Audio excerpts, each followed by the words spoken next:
धरती पर इंसान का जन्म किसी चमत्कार की तरह नहीं हुआ, बल्कि ये प्रकृति द्वारा रची गई सबसे लंबी और धैर्यपूर्ण कहानी थी। उस समय धरती पर न कोई भाषा थी, न कोई सभ्यता, न कोई नाम। चारों ओर सिर्फ प्रकृति थी, अनंत जंगल, ऊंचे पहाड़, बहती नदियां और अनगिनत जीव जंतु। इंसान तब इस दुनिया का मालिक नहीं था, बल्कि वो भी उसी तरह संघर्ष कर रहा था जैसे बाकी जीव।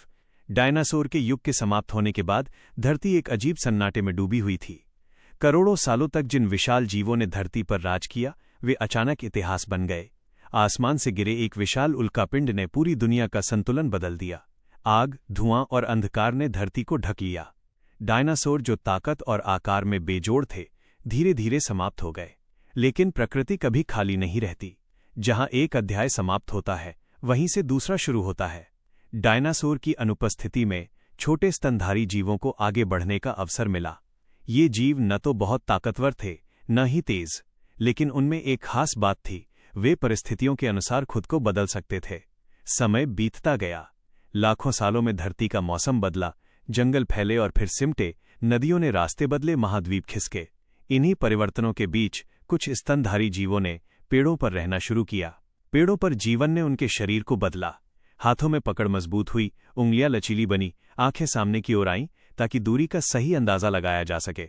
सबसे बड़ा बदलाव उनके मस्तिष्क में हो रहा था, जो धीरे धीरे बड़ा और जटिल होता जा रहा था। ये जीव न पूरी तरह जानवर थे और न इंसान। वे प्रकृति का प्रयोग थे। पेड़ों पर रहना उन्हें सुरक्षा देता था, लेकिन भोजन की तलाश में उन्हें नीचे उतरना ही पड़ता था।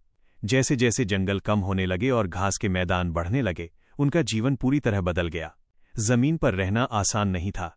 यहां शिकारी ज्यादा थे, खतरे ज्यादा थे। लेकिन यहीं से इंसान बनने की असली यात्रा शुरू हुई। जमीन पर रहने वाले इन जीवों ने धीरे धीरे दो पैरों पर चलना शुरू किया। शुरुआत में ये मजबूरी थी, लेकिन आगे चलकर यही उनकी सबसे बड़ी ताकत बन गई। दो पैरों पर चलने से उनके हाथ आजाद हो गए। हाथ आजाद होने का मतलब था नई संभावनाएं। उन्होंने पत्थर उठाए, लकड़ियां पकड़ी और धीरे धीरे औजारों का इस्तेमाल शुरू किया।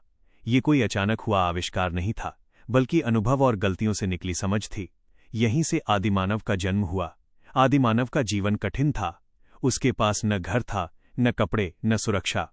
वो खुले आसमान के नीचे रहता था, बारिश और ठंड सहता था, जंगली जानवरों से बचता था। लेकिन उसके भीतर एक नई चीज जन्म ले चुकी थी, सीखने की क्षमता। वो सिर्फ डरकर भागता नहीं था, बल्कि खतरे को समझने की कोशिश करता था। एक दिन प्रकृति ने उसे सबसे बड़ा सबक दिया। आकाश से बिजली गिरी और जंगल में आग लग गई। आग ने पेड़ों को जला दिया। जानवर भाग खड़े हुए। आदिमानव भी डरा, लेकिन वो रुका। उसने आग को देखा। उसने महसूस किया कि आग डरावनी है, लेकिन उपयोगी भी है। धीरे धीरे उसने आग को संभालना सीख लिया। आग से ठंड दूर हुई, भोजन पकने लगा और रात का अंधेरा कम हो गया। आग ने आदिमानव को प्रकृति के सामने थोड़ा मजबूत बना दिया।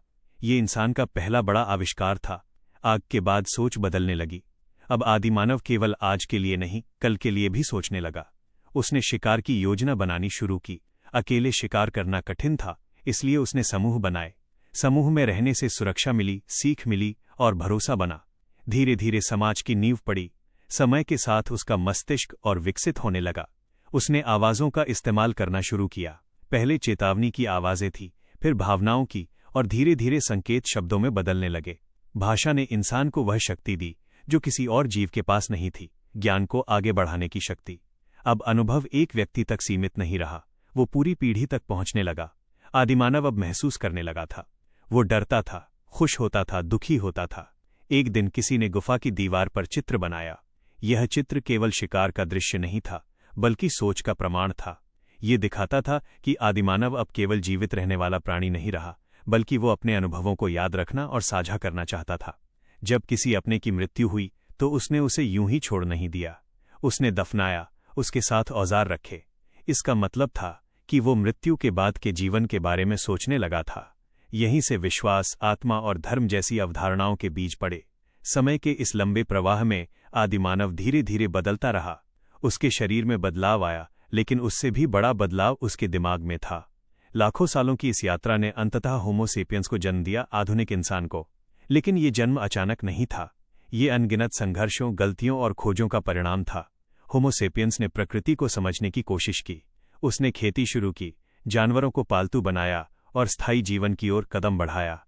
खानाबदोश जीवन से गांव बने, गांव से बस्तियां और बस्तियों से सभ्यताएं। इंसान ने पत्थर से धातु तक का सफर तय किया। उसने औजारों को बेहतर बनाया, हथियार बनाए और अपने आसपास की दुनिया को बदलना शुरू किया। यह पूरी कहानी इस बात का प्रमाण है कि इंसान का आविष्कार किसी देवता ने नहीं किया, बल्कि इंसान ने खुद को बनाया। आदिमानव से आधुनिक इंसान बनने की यह यात्रा ताकत की नहीं, बल्कि बुद्धि, धैर्य और सीखने की क्षमता की कहानी है। यह कहानी यहीं खत्म नहीं होती, क्योंकि इंसान आज भी खुद को गढ़ रहा है।